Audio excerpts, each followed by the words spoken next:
was also interesting, your comments you were making about your experience working in a male-dominated area, and particularly walking into a boardroom where you were the only female in the boardroom. Talk to me more about that and how it became your superpower. What sort of strategies did you use to be able to amplify your own presence in that situation? It leads perfectly into the next question, actually.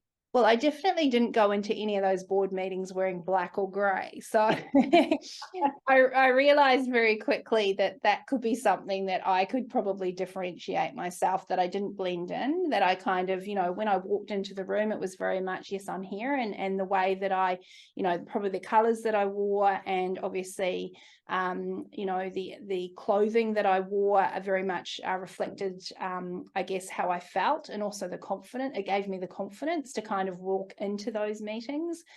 Because at the same time, I was working with, a lot of senior males that basically had a lot of, I guess, similar experience, and they were all kind of qualified in the same obviously industry or same skills.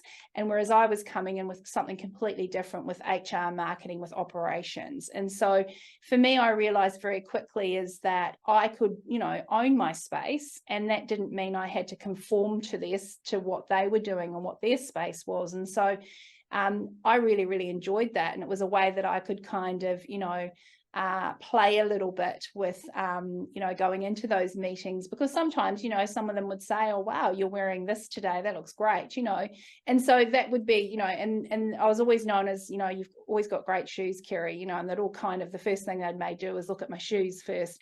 But that was just a light way for them to kind of, we had a bit of banter, but then they knew I'm here. I do have a difference. I do have a different skill and, attributes that I can offer to this table. And some of that came back to obviously how I came into that room and presented myself. Yeah.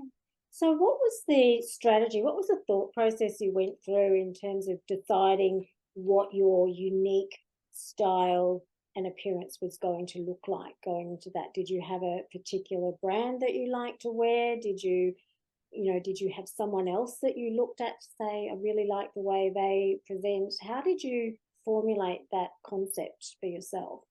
Yeah, it was a little bit of trial and error, I think. And as you're going through kind of your career, you realize sort of, you're still evolving your style, I think, very much so. I mean, I think about the style that I have now and the brands that I wear now. And I with my workwear or my corporate wear is completely different to what it was probably when I was in the process of being promoted through my career.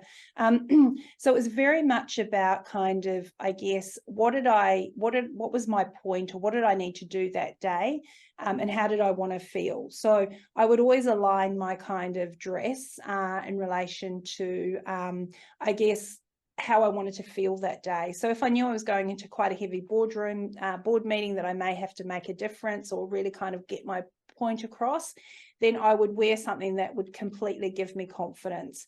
And that could be something as, simple as sort of, a suit or a really strong blazer.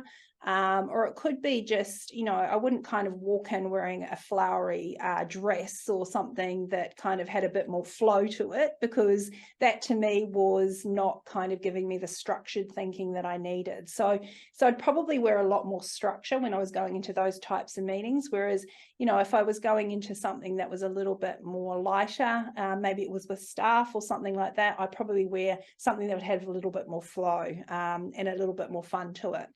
And it's interesting you raise all those points, because the impact of the style of clothes you wear, the colors that you choose to wear, how you coordinate all of that can have profound impacts on not just you but on other people as well.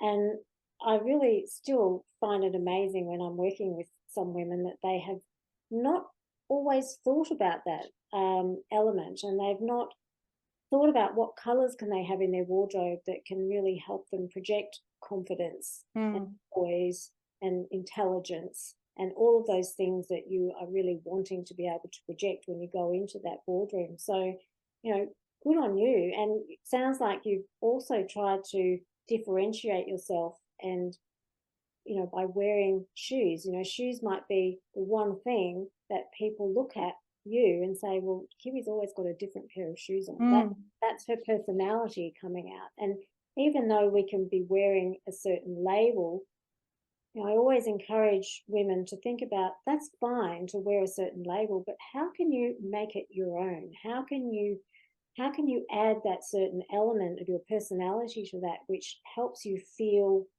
authentic, like you're actually, speaking in your own skin, so to speak.